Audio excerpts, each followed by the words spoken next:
So welcome everybody here in person and online for our first workshop of the day.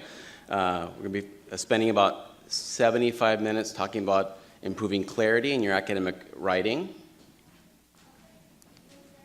So what we'll do starting off is just to talk about all the different examples in our lives about the ways in which people can communicate ideas clearly and start thinking about the patterns in that clarity.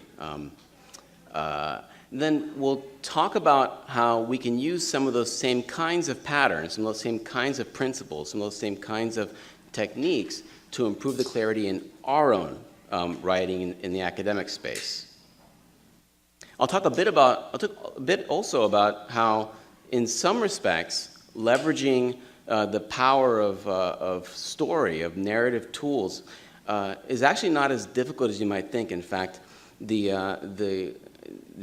agreed upon formulas that all of us use for communicating information, that we start off introducing a topic, and then we tell people how we carried out our study, and then we tell them what we did, and then we review what we found, already has that kind of narrative structure. We just don't typically use it all that well. I'll talk a bit about some concrete tools each of us can use to improve clarity in our writing, and then we'll do some examples. I actually worked through some examples which Lauren Keeley is passing out here in the room, and folks online were sent these materials in advance. We'll talk a bit about some homework, and then we'll save plenty of time for questions and answers. And if anything's ever unclear during the talk, please feel free to ask a question. And then we'll reserve some time later at the end for any kind of final questions you might have. I always start off this workshop by making it clear that a lot of the ideas and the principles we'll be talking about today are actually very well communicated in a book called Houston, We Have a Narrative. It was written by Randy Olson, who was an evolutionary biologist by training. He was a professor at the University of New Hampshire, and then left academia and went off to film school. And over time, as he became a documentary filmmaker, and then over time he realized, look, there's a lot of stuff I'm learning here in film school that I wish I would have learned when I was in academia. Because imagine how much more effective communicators we could be, and how influential our science could be if we understand how to explain it to people much clearer, not just to ourselves, but to the larger public. And then one day, Olson sees a documentary about South Park and how they make episodes for the show. And Trey Parker and Matt Stone were just talking through how they come to an episode, and they said this. They said, we think about a lot of funny things, we line them up, like this funny thing, and this funny thing, and this funny thing, and this funny thing. And what we do is we take out some of the ands and replace them with buts and therefores. And Olson said, wow, that's about the clearest way I could think about explaining story, narrative structure. And then he's been talking about the problems that scientists have in communicating about their work for years, and it wasn't until this book came out a couple of years ago that he realized, oh, I think I found a way to discuss narrative tools, discuss story in an easy and efficient way. So please read this book if you haven't read it already. Okay. So why are we talking about this? Well, I kind of already gave it away. So think back to the last abstract you read, the last paper you read. Chances are it looked kind of like this, like fact after fact after fact after fact, without much in terms of the way of this is where I'm going to guide you and this is where you're going to wind up. All right. And when you explain information that way, that's fine. Everybody gets it. Everybody gets the data. Everybody gets the information that they can use. But you walk away being much less likely to really consolidate the information and understand it, and then be able to use it later on. So this workshop and Randy Olson's book really comes out at the angle that if you really want to make your work maximally influential, maximally memorable, it's important to not just think about the facts, but think about the forest. Think about the larger gestalt of what you're talking about, because then it's going to be much easier to take home message from the work that you're doing. I always start this workshop showing you a bit of some examples about how powerful this stuff is. This is one of my favorite examples, so I'm going to read it. 77 years ago, our fathers brought forth on this continent a new nation, conceived in liberty and dedicated to the proposition that all men are created equal. Now we are engaged in a great civil war, testing whether that nation, or any nation so conceived and so dedicated, can long endure. We are met on a great battlefield of that war. We have come to dedicate a portion of that field as a final resting place for those who gave their lives that nation might live. It is altogether fitting and proper that we should do this. But in a larger sense, we cannot dedicate, we cannot consecrate, we cannot hallow this ground. The brave men, living and dead, who struggled here have consecrated it, far above our poor power to add or detract. The world will little note, nor long remember what we say here, but it can never forget what they did here. It is for us, the living, rather, to be dedicated here to the unfinished work which they who fought here have thus far so nobly advanced.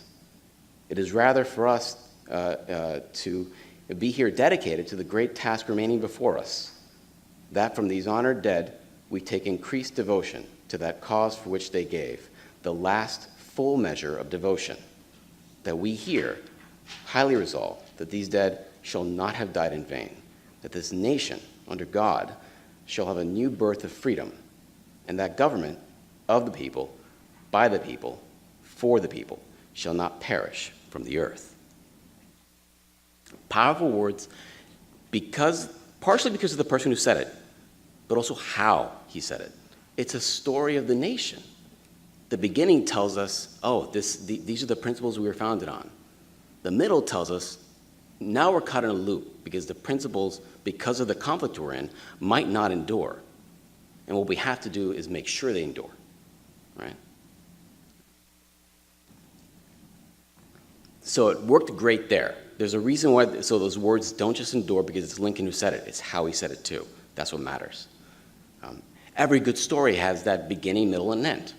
We'll talk a little bit later about what beginning, middle, and end actually means in order to really clarify it. But every great story you've ever seen, every great movie you've ever seen, every great book you've ever read has that structure in it. In fact, in film, it's called the 3-act structure: beginning, middle, and end. You see it in Alice in Wonderland, Beautiful Mind. You think about the story there. It's even in all those comic movies that some of you go to, and it's a guilty pleasure of mine because I have an 8-year-old son, and we've seen every one of these movies, except he can't see this one. He's not allowed. He's going to be 35 before he's allowed to see it. Okay.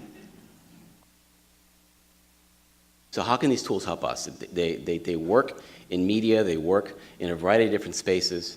Can they help us? The answer is yes, they can. I'm going to go through a series of examples of different pieces of work that our group has carried out, and it's going to look kind of like the cooking show. You know, and how in the cooking shows they'll start cooking, but then like the complete meal is over here, and then they lift it up and they put it on top of the table. So it's going to kind of be like that. Can a brave soul in the audience, read off this abstract here? Who can see it? Yeah? Low-cost methods exist for two barriers to widespread use involve lack of logical expertise,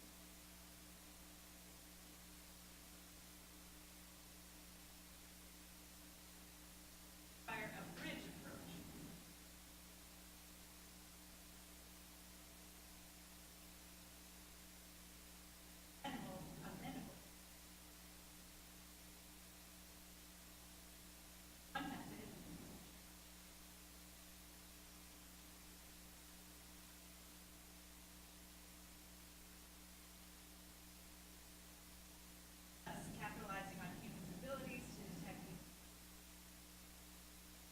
can stop there. So even in that one little piece of the abstract, can people pick out the bit in it that's basically showing a problem?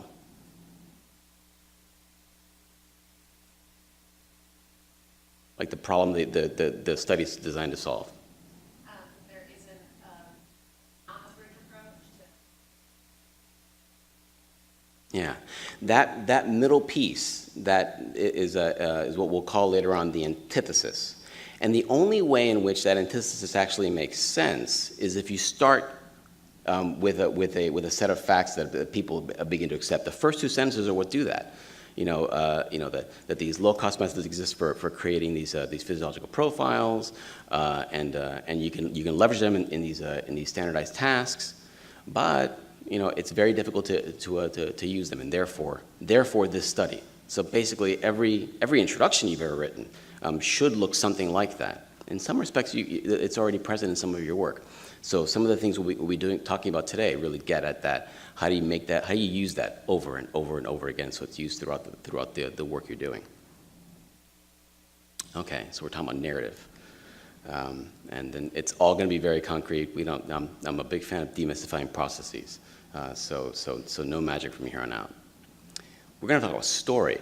So Randy Olson defines story as a series of events that happen along the way in search of a solution, or in search for a solution to a problem. Okay. In order for a story to make sense, it's important first to think about that. The big mantra here is that everybody should be telling stories, not just people in film, not just people in literature, but us as well. And regardless of how you're leveraging your science, writing the paper, sure. Presenting a poster, fine. Working with a client, most definitely. It's important there to sort of communicate this information in such a way too, because it can be very easy for them to understand what they're doing from session to session and why they're doing it. Part of the reason why stories are so effective is that stories are what people's brains react to.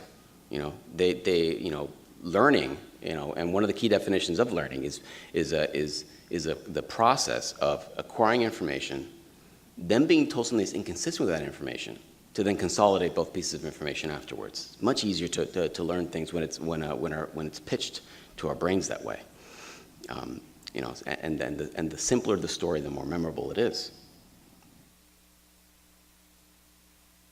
So these are the three components. So that beginning piece, the opening facts, the things that establish the foundation of what you're working on. That's what we call a thesis. It's what you tell people to set things up. It's the opening of the movie. It's the first couple of paragraphs in a book. It's the first couple of things you're talking about, and then comes in the antithesis, the but statement, the however, the unfortunately, the yet. It's that piece that upends the facts, that introduces a conflict that's inconsistent with what people were originally told. The synthesis is how you bring it all back together. It's how you resolve the conflict. Alice was in one place, then she went to another place. And the rest of the movie is getting back to where she was in the beginning. It's all about resolution at the end. Every great story has that. It's the ABTs, the and, but, therefores of a story. And if you go back to that abstract, and you take those three color-coded concepts, and in red, but in yellow, green and is therefore, you can actually see all of the different pieces of that abstract telling a story back and forth, and all the way to the end where there's a final resolution.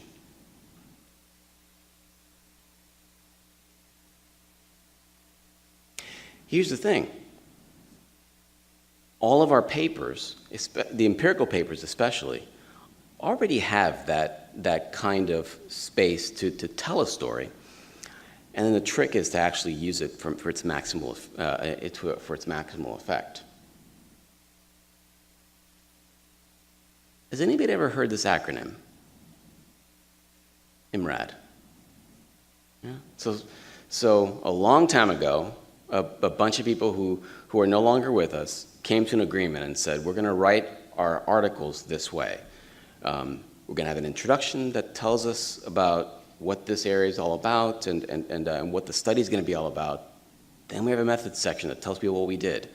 And then a results section that tells us what we found. And a discussion to kind of review things and give a plan for new work going forward.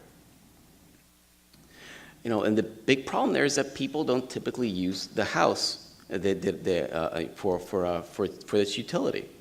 You know, so in many respects, the ABT template is designed to go back into that space, go back into that area where we've been trained to communicate information, and use each piece of the puzzle to make it very simple, very easy to communicate information to people. And we do that in several steps. So, you know, one way to think about stories is to start off with a single word. You know, what's the one word at the core of the piece of work you're working on, the paper you're working on, the poster you're presenting?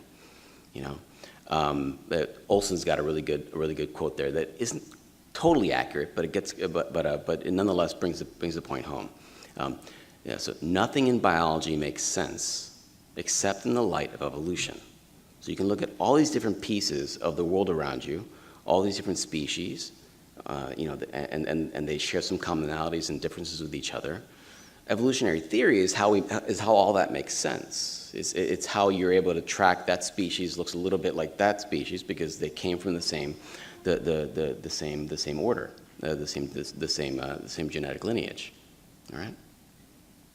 So start thinking about your word in your piece of work, because in a second we're gonna talk about that. Okay. So in our work, we do in our lab, we do a lot of work on assessment of adolescent mental health with a focus on anxiety. And for any of you who've worked with adolescent clients who experience concerns with social anxiety, you know that when you try to get a sense of their mental health status, you typically gather information from them about how they're feeling, and then from the significant other who initiated care, usually the parent. And you often get very low correspondence between the pieces of data that they give you. As a clinician, it's oftentimes very easy for you to say, well, they're telling me different things. Who's right and who's wrong? All right. You know, so drawing certainty about how to make decisions from this information that's coming at you in inconsistent ways, you know, oftentimes is a very difficult process because you really don't know what information to go on. But what if you had another source, who was another information source that allowed you to disentangle what pieces of information are useful and what information might actually be just noise? All right, and in particular, a source that observes the adolescent in an area, in a context that the initiator of care doesn't see them in. Because it might just be that they're seeing things differently because, you know, mom's initiating services, mom sees the adolescent at home, doesn't spend a lot of time seeing the adolescents seeing their child in interactions with unfamiliar peers, which often occur outside the home. So maybe they're different because they're basing their ratings on behavior in different places. So this abstract that we're showing here was designed to be a study that kind of brought in this extra information source, what we call a peer confederate, that actually observes the adolescent in our lab for about 20 minutes, and then makes ratings on the same survey measures that the adolescents and parents complete with no training and measurement. So in some respects, this peer confederate is kind of like our referee. They're calling balls and strikes. If it turns out that the adolescent isn't giving us really good information, then it should be the case that you know, that adolescent's report isn't just corresponding low with the parent, they're also corresponding low with the peer, and the peer information is actually giving us something that's all that much more valuable. And actually, we found quite the contrary, that all three information sources are giving us a great deal of information. So this abstract is, you know, leads the reader down that kind of path, that kind of story. our word, was period reports. Nothing in low parent adolescent correspondence makes sense, except in the light of peer reports. Okay, very simple take-home message. If you can do that with any piece of work that you do, you have your elevator. You kind of have the beginning of your elevator pitch. Somebody asks you, "What'd you find?" What'd you find? 20 words or less. So you can do your 20 words or less in a very simple take-home message. And then once you can do that, you got the cell of your paper that you can start building up to the rest of the organism. That's the completed piece of work. We'll go through each of these other pieces as well, but it'd be great to get some ideas from you all.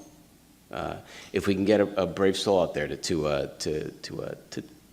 apply this template. There's another example here, like who here studies ADHD? Yeah. So who studies anxiety? Here, yeah. So we all know that when we work with clients who experience one of these concerns, there's some degree of likelihood they'll experience the other set. So roughly about 25% of adolescents meet criteria for anxiety, meet criteria for ADHD, and vice versa. Why is that? They're such different conditions. Well, there's some folks in the field that have this idea, and that one of the reasons why these constructs these conditions might co-occur is that in both conditions it's possible to show a fair degree of emotion dysregulation. So nothing in comorbidity between these two conditions makes sense except in the light of emotion regulation.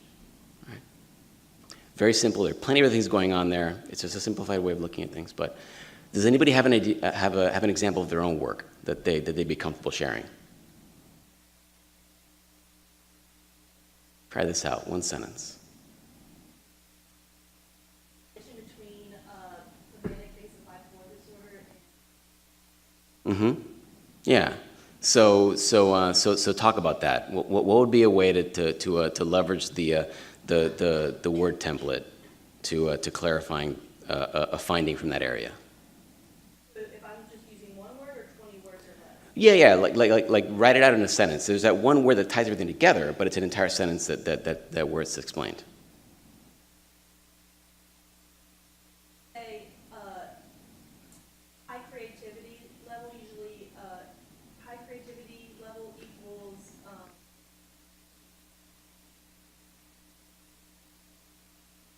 Mm-hmm.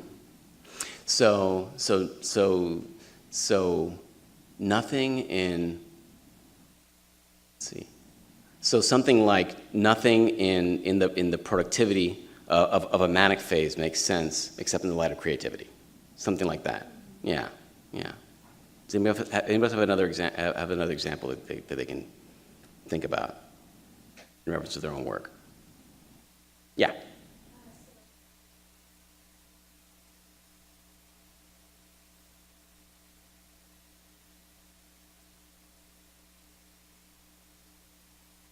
There you go. Yeah.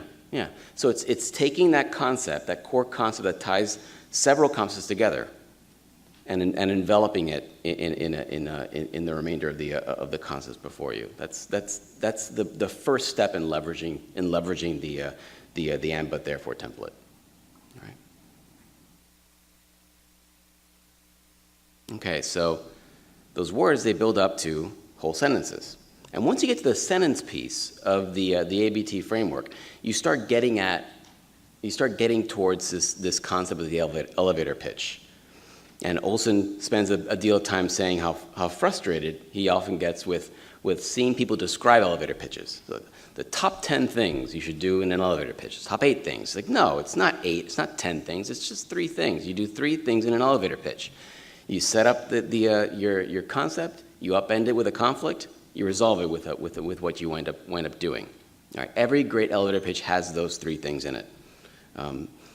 You lay out the facts. There's a middle story that your research program is kind of doing. Like let's say, for instance, that your elevator pitch is about what you do. What's your core interest? Well, we know a great deal about treatments for anxiety and how well they work in laboratory settings. But the problem is that we have a very difficult time implementing these services, implementing these techniques in the service settings that people traditionally seek out care. And therefore, my research program focuses on how to take these services and distill them to the most critical components and deliver them to the people that people need. So for a dissemination and implementation scientist, it's a pretty straightforward way of really discussing the ways in which you carry out your work and why it's important. The but is kind of the important part. And then the synthesis is this is how I'm bringing it all home, and this is what I'm doing to resolve that conflict that I see in my field. Right? Right. It's also a way in which you take those like set of facts that are part of your work. I did this study, I did this study, I did this study, I did this study. It's a way of breaking up that monotony and showing people that there's something there beyond just I found a few things. It's your way of very clearly telling people I know my stuff because I know the foundation of the area. I see holes, and what I'm trying to do is trying to fill those holes, trying to fill those gaps. Yeah. Oh, most definitely, yes, yeah. I mean, the great thing about this structure is that, sure, it's fine for empirical work, and you can it greatly facilitates being able to leverage the IMRAD structure to know this template and how to use it. But it also works really well in the literature review context. In fact, the next workshop that's going to be in this room, the one on writing training grants, is essentially taking these concepts and overlaying them on, okay, so how do you get this to write a specific aims page for your grant? Like, how do you do it? And it turns out that training grant paradigm has it built in there too. You can literally take existing templates that we'll go over in that workshop and go sentence by sentence. And in some respects, specific aim pages are written in such a way where it's kind of like a measure of and but therefore, and your job is to figure out which item loads onto which of the things you're working on. So I'm excited about that one. But in many respects, this helps us lay a foundation for it to do in the next the next workshop. Yeah. So going back to this abstract. What we basically are doing with the sentence template is taking these 250 words. You can actually bring them down to less than 50. So social anxiety assessments rely on these reports from adolescents and parents, but they commonly disagree and that makes decision making more difficult. Therefore, this study leveraged an additional information source that then improved clarity of the low correspondence we often see in those two reports we always collect. Right? That's basically what the sentence, how we were able to apply the sentence template over to this abstract. Right? People see it? Yeah? Me too. Okay, so how about this? Who here is presenting a poster? Yeah, so several of you. All right. So think back to the abstract from that poster. Can somebody on the fly kind of say to them, they kind of think out loud and say, like, this is what I think my sentence could be?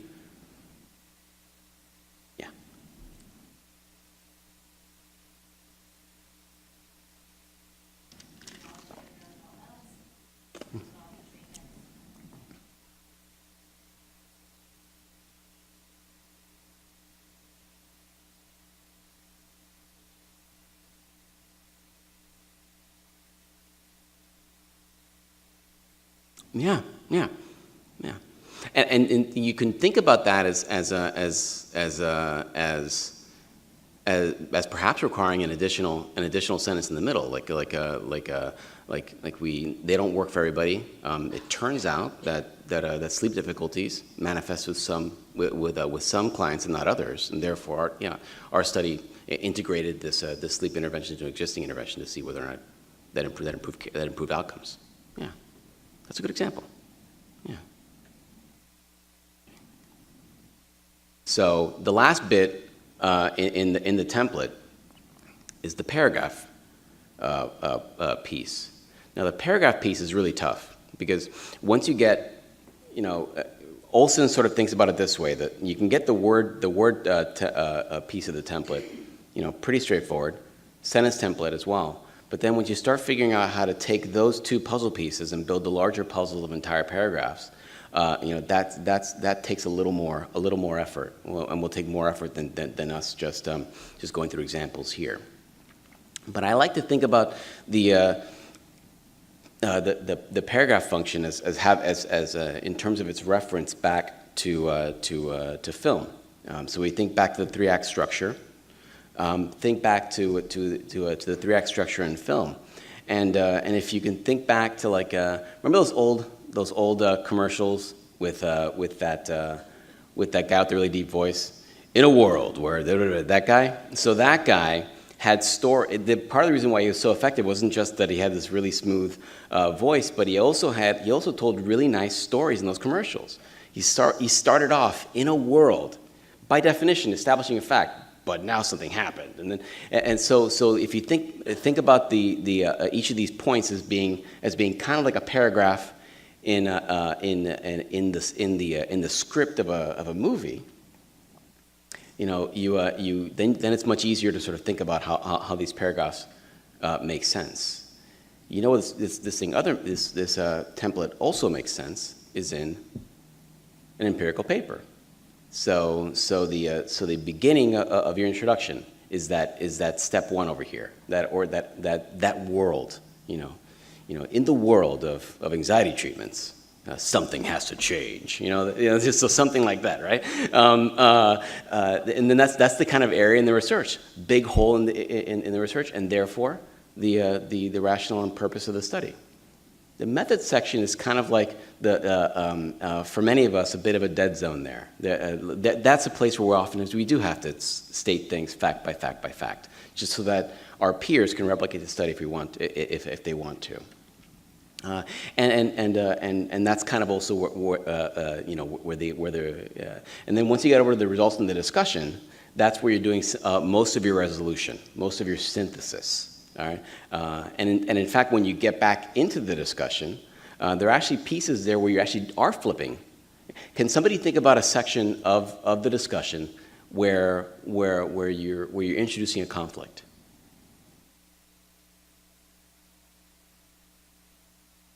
Yeah, exactly. That's the part. That's the antithesis in the discussion, because you never talked about the limitations before. All right. So the beginning of it is kind of like the beginning of your discussions are always the overview of what you found, but there's some things you just couldn't do. No study is perfect, and therefore, I suggest that in future research people do this to address those limitations in future work. All right. So in many respects, the discussion has the same kind of narrative structure as the introduction, typically does. And that's the great thing with both of those sections. They allow you to sort of synthesize information in many respects.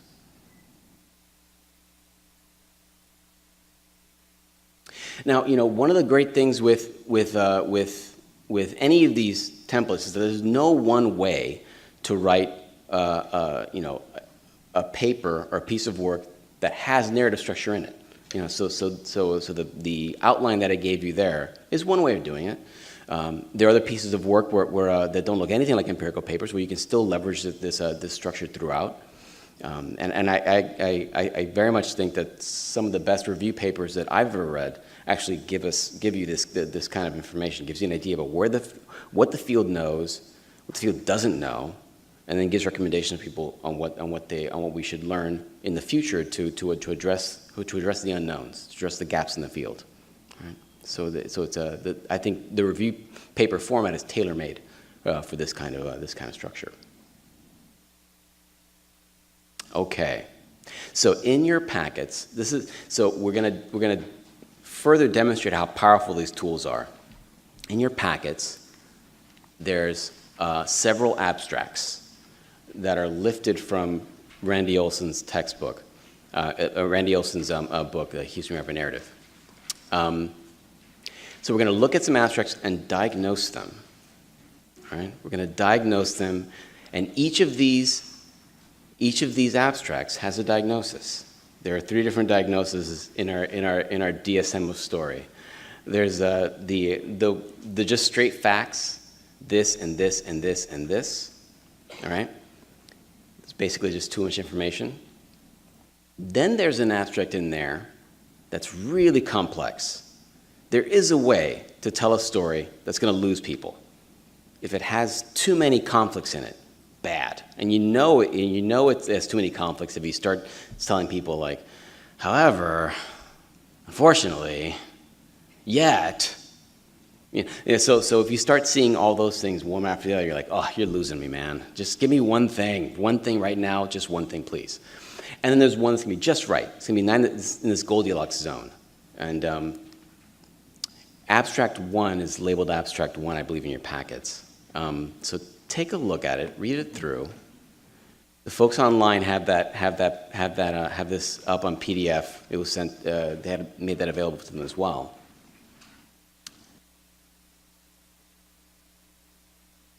So before we get to the answer, show of hands, who here has training in parasites? Parasites, anybody? No? It's a growth field, you know? You sure? All right.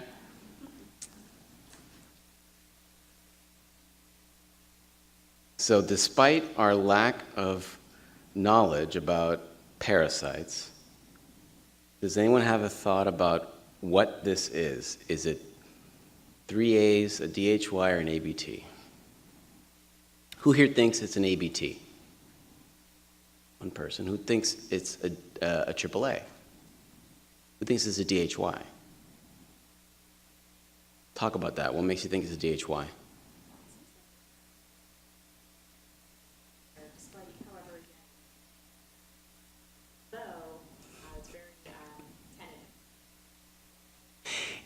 It gives you a headache, not because they're talking about parasites. It just gives you a headache partially because of parasites, but mainly because it's just a lot. They're giving you a lot of complexity. And when you do that, it's just harder, for somebody who's new to the area new to that particular piece of work to really understand what that person did. But here's the great thing about this. The great thing about this is that with zero training in the concepts being discussed here, you could figure out what it was. And this is one of the reasons why in grant review panels, so when people evaluate people's grants, sure, there are a couple of experts in there that know that area really well, but there's a slew of other people in that room. It makes it look like the bar in Star Wars, where everybody's got different backgrounds, and so the power of narratives of such, where you can, if you write something well, if you leverage story well, anyone can look at your work and figure out, does this make sense or not? All right? Let's flip to that next one. Abstract 2.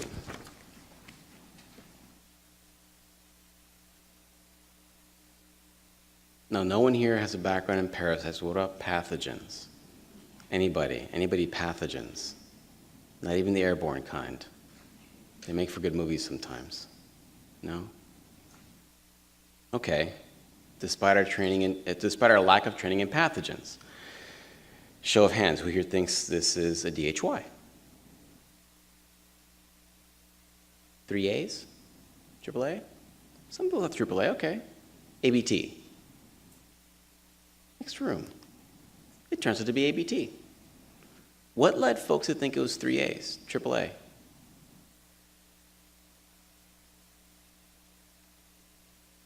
A little bit. It had a little bit of that.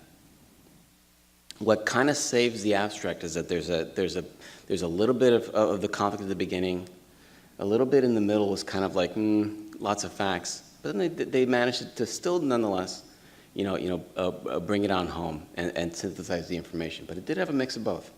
Yeah. On whole, it was more ABT than anything else. But again, another one of those places where you're like, oh, okay, I can diagnose these things with a template. Then there's abstract 3.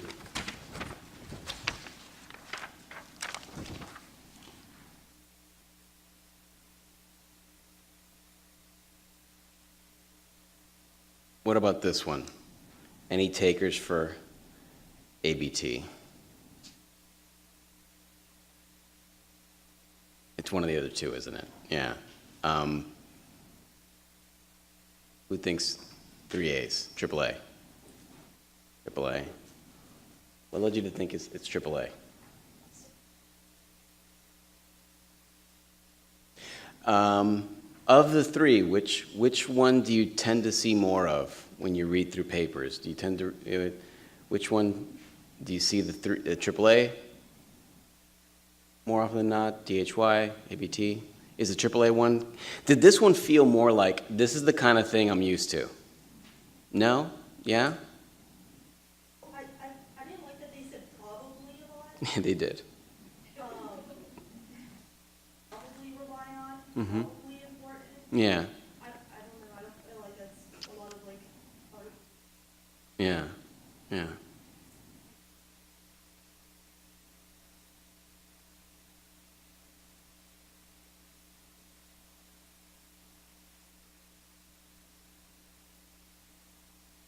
Yeah, without the resolution, you don't really know. It might just wind up being yet another paper that adds additional layers of confusion to the area that it's trying to contribute to. You had your hand up.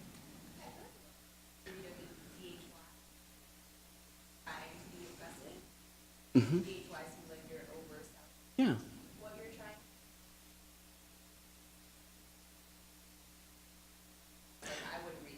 Yeah, and you might think that DHY feels like a logical way to go if you think to yourself, there are so many gaps in the field, I don't know where to start. But if you find yourself saying despite yet, however, that might be a clue, if it's something you're working on or something a colleague of yours you're working on, it might be a clue like, there are a lot of things, try to pick one for this one and roll with it, because it's going to be very difficult to communicate information to people if it's that complex.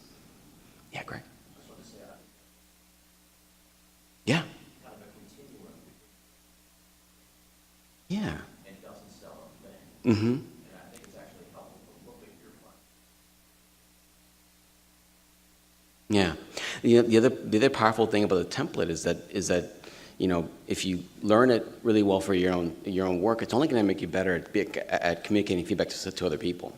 Because you'll be able to say, okay, this doesn't make sense to me, and it might be because it looks more like this than what I'm hoping it should look like, and you can give people an idea about how best to improve communication. Yeah, good point. Yeah, it is AAA. Yeah.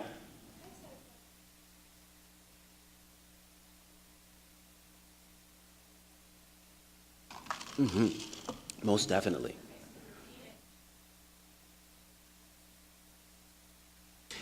Yeah, they both have their own kind of narrative structure. In many respects, the results and discussion kind of have that setup where the results are kind of like your and the discussion continues that on a little bit because it's summarizing what you found, but then upending the story again once you tell people about the limitations of the work. And then synthesis is kind of like, this is what I think people should do to address the limitations in the work. And you can see, as we had the other examples about how, the abstract actually has bits and pieces of that story littered throughout. So like the opening sentences are kind of like the thesis. There's usually a sentence or two after that that's kind of like the antithesis that lays out the problem. And then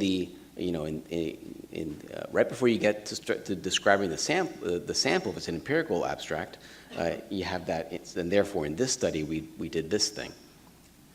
Tell them how you set up the study just briefly, and then the results and discussion piece at the end is kind of like the synthesis of the entire abstract. Yeah. When you write a discussion, which I typically say, I found Mm-hmm. consistent with Yeah. et cetera, and Mhm. is there a way to integrate? Great question. Yes. Yeah, there is. When you, as you set up the main findings, you lay out what you found. You can use whether or not the work is inconsistent with literature as like your antithesis. Here's what we found, but here's the thing: it's inconsistent with this other area of work, and therefore, we require additional studies that maybe tease apart, why the inconsistencies are here. And here's a couple of ideas of what they might be. Yeah, good question. Yeah. And in that kind of introduction, where you do have the inconsistencies in literature, you're going to have a couple of different narratives there. The main findings, inconsistencies, and synthesis. This is what I think we should do to resolve these inconsistencies in future work. And then when you get to the limitations, you'll basically do it again. You'll say, like, here's another set of here's another conflict we have. There's some limitations to the study. This is how I think we should address it in future work. Yeah, that's a good point. Did any of you bring abstracts with you? Yeah?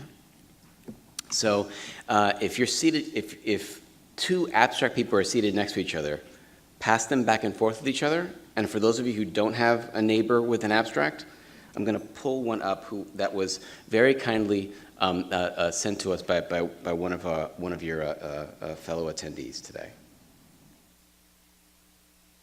Kelsey, it's still okay for me to use this? Great. Okay.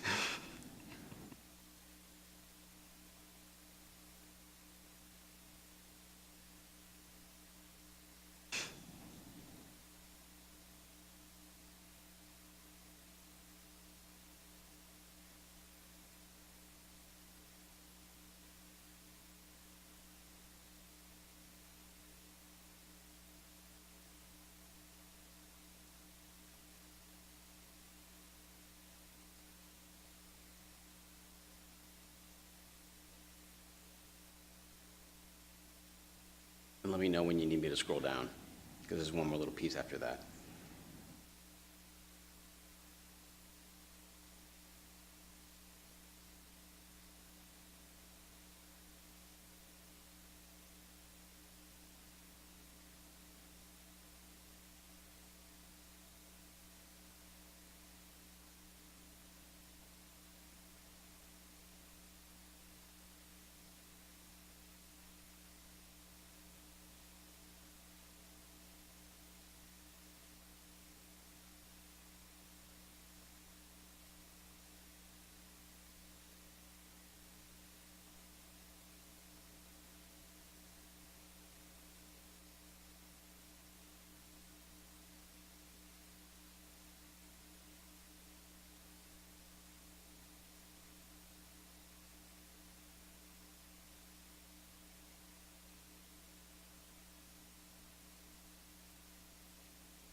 Let's start with this abstract, and then we'll do some neighbor abstracts in a second. But let's focus in on the objective.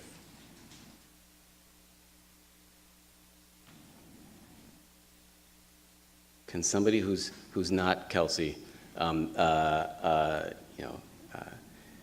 talk about it? Is there narrative structure in the objective section of the paper, and if so, what is it?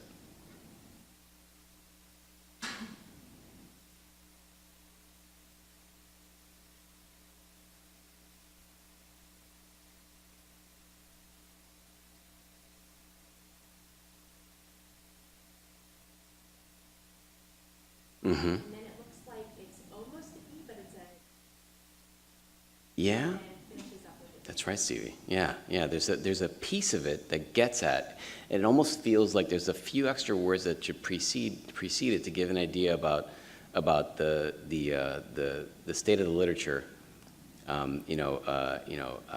Being advanced enough without that added benefit of being distilled, something like that. But it's true. It's approximating an antithesis there that may benefit from further fleshing out. Kelsey, is that helpful? I'm so glad you did this. This is a really good example, because the current study part has the synthesis, but maybe just a little bit of the antithesis should be squeezed in there with the 2 or 3 words that you probably have within the word limit to work on. Yeah, so that's really good advice, Stevie. Any other thoughts with the opening? Where I thought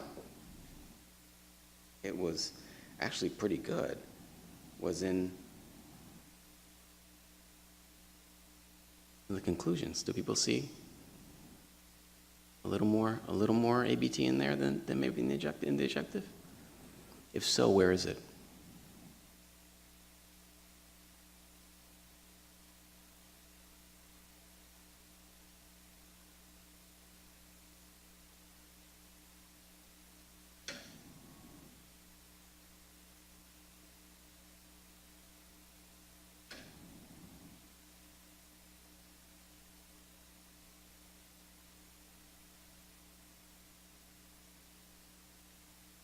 Yeah. Only answers the question.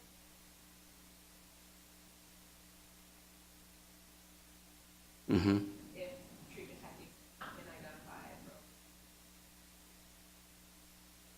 Yeah. The instead part is the antithesis in the story of that section, all right? That instead sentence. Where it could use a little more synthesis is in that last sentence. Future studies using novel methodology.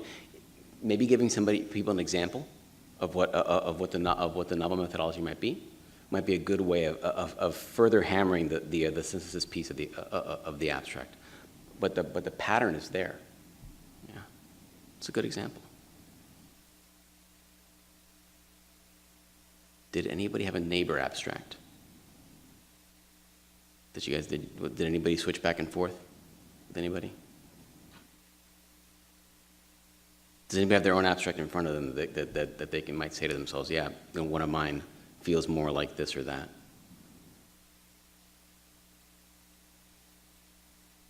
We don't need to.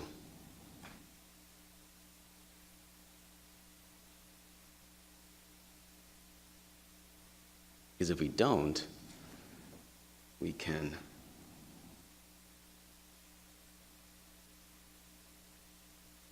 talk about homework. So workshops, I find workshops to be useful in a couple of ways. Workshops are great for motivation and excitement and curiosity. To the extent that I've encouraged you all to seek out Randy Olson's book and take a look at it. Full disclosure, I get no royalties out of this. I get nothing out of this. I'm just saying that the workshop, if it does nothing else, should motivate you to learn more beyond what we talked about today. What I would do is take one of your papers, one of the things that's in progress, diagnose your abstract as is, start off there, right? And then say to yourself, well, what does it feel like? Does it feel ABT to me yet? Does it feel like another one of the diagnosed templates? And if not, if so, let me see if I can get it back to working in the ABT frame. And once you get that piece, the other pieces should fall into place. It's kind of like a really good abstract that tells a good story. If you stretch it out, that's your paper. That's it. Yeah. So once you hammer that piece home, so I would actually work on that. A lot of us actually work on that abstract last. I actually think it should be the first thing you do, because if it is the first thing you do, then it's almost like your to-do list for the remainder of the paper.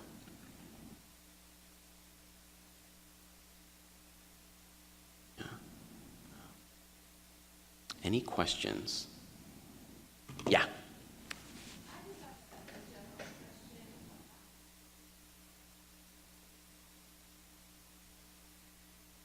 Mm-hmm.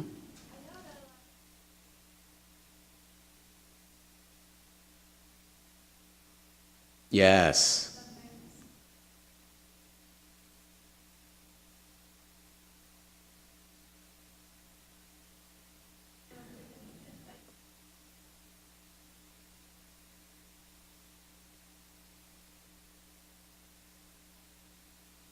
It's one of the toughest things. So the question was about, for those on the webcast, the question was about strategies for increasing use of active voice versus passive voice.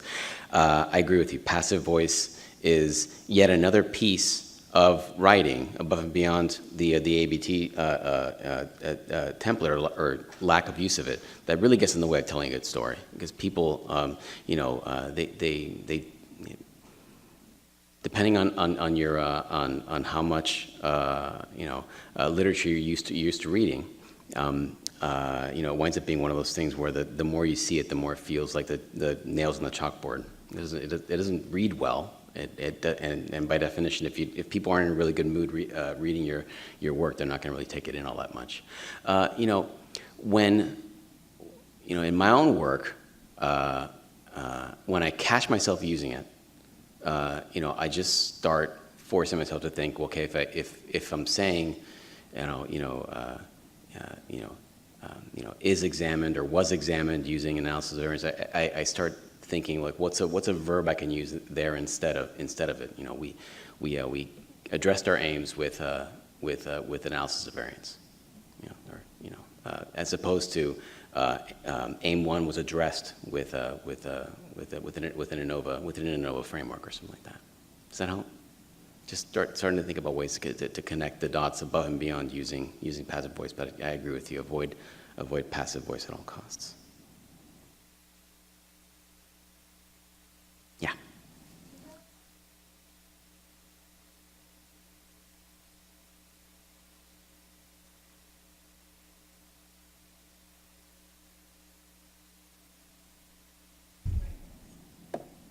Good question. So when I first draft introductions, I'll often outline each one on top. So I'll lay out a phrase that's meant to describe the theme of the next few paragraphs to follow. When I'm at the tail end of finishing the introduction, I'll often knock those out once I've sort of learned what the story will look like. And then the only one that'll be usually left will be that last section, that purpose and hypotheses. Highline. That's one way in which I work towards trying to figure out, well, how many paragraphs do I need here before I'm done. And then in terms of sentences, there's really no set rule really for how many sentences you want in a paragraph. It's really more at what point do you get to a spot where you're like, okay, this is a new concept that probably deserves its own attention above and beyond just being a sentence in this particular paragraph. I think this is a natural point for me to break over to the next thing, because what you're essentially doing is guiding readers from. And in some respects, in the introduction, you could think of it like the first couple of paragraphs could be the and paragraphs. Then the next few could be the but paragraphs, and then the purpose and hypotheses paragraphs could be the synthesis. But that's one way of doing it. Does that help? Yeah. Myself and the DHY. So I guess one thing that I struggle with when I'm writing is how to really fully integrate contradictory literature. Yeah. Because I feel like that's a comment that I get often from, oh, but you didn't mention this study. Talks about how to be comprehensive without falling into that, despite however. That's a really good question. How do you keep yourself from falling to the despite, however, yet space, even in circumstances where there's so many different studies that tell you so many different things, and you come away with it thinking. One way to help with that is to say to yourself, okay, these are inconsistencies. do I have a hypothesis for why those inconsistencies exist? Is there some overall gestalt that encapsulates those inconsistencies that then allows me to determine, how to communicate all this literature to the reader? Because, one way you can think about it is there are a lot of inconsistencies, and this story could wind up being too complex for somebody to ingest. Another way of thinking about it is that each of those studies are a list of facts, and without being able to really understand what the forest is, you run into either a scenario where you're just talking about the trees too much, or you're talking about how this tree is so different from this tree and so different from this tree. What do we do? Right? Because the job of the introduction is kind of to say, like, this isn't the end-all be-all answer to this story, but I think one possibility with these inconsistencies could be X variable or X construct or X concept that I'm focused on. This is what that concept is all about, and therefore this study attempted to study this concept more in depth to provide further clarity for the inconsistencies. But you should try to find a way to make the inconsistencies work for you. Is probably what I would say is the best advice for a complex literature. Does that help? Yes. Okay. Any other questions? We got a few minutes. Yeah, Kelsey.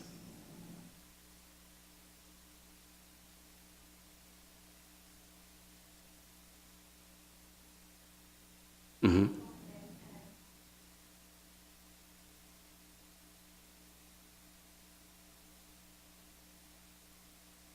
Abstract that you showed, it was very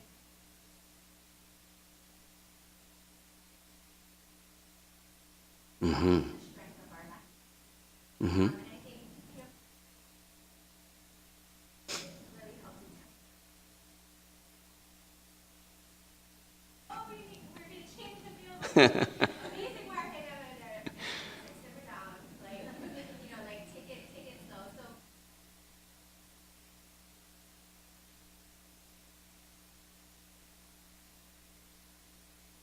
That's a great question. So how best to essentially market the paper for what you hope is going to be a favorable audience, but possibly not going too far. The great thing with reviewer commentary is that in some respects they're a unrepresentative sample of the eventual readers of the work, no matter regardless of where it's published. They're not reflective of all people who would read it, but it's enough where if people are telling you the language is a little harsh here, it's incumbent upon you to soften things. I would say that the hope in any review process is that the language itself or the use thereof, whether it's harsh or soft, shouldn't be the make or break on the work. It should be what the work is designed to do. So I would focus less on how the language sells it and more on what story you're trying to tell. And if a story is told well enough, you don't really, you could use weak language, and it would still, people would still pick up on it. And then you might get the commentary in the opposite direction. It's like, I think you're bearing the lead here. You're downplaying the significance of it. I think you should punch it up a little bit more. But as you walk into each of these papers, I would focus more on the narrative structure and less on the language. But then be attentive to it if people think you're going too far. That's really good. Yeah. So I liked it in the first abstract that you showed, you kind of list out like A, B, C. Mm-hmm. And I've used that way of doing that as well, and I've seen other articles that do it. Do you think that doing it that way is not only just showing your problem, but also like the solution or future Yeah. directions? Yeah. Do you think that it's okay to be able to use it for the A, B, T? Well, I think it's appropriate for each of those sections. So being able to lay out those different components in the introduction portion of the paper and the discussion portion of the paper, helps communicate the information from the get-go, so that when somebody gets through the introduction, they say to themselves, okay, I get an idea of what this area is about. I get what the gaps are. I get what you're planning on doing. Okay, I'm intrigued. I'll keep on going. So one of the ways, use of narrative structure also tries to accomplish some of the same things as using carefully selected language. Only it's geared or marketed towards the kinds of ways in which we interpret information, and the kinds of things that motivate us to keep on reading, and the kinds of things that motivate us to skim.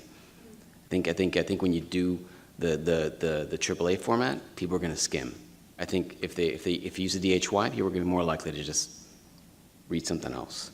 And if you use the ABT, they're like, okay, you got me. Okay, let's see where this is going.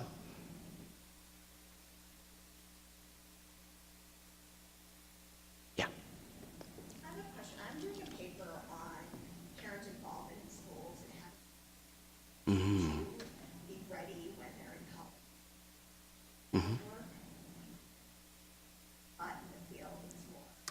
It's great that we've done this with a few programs.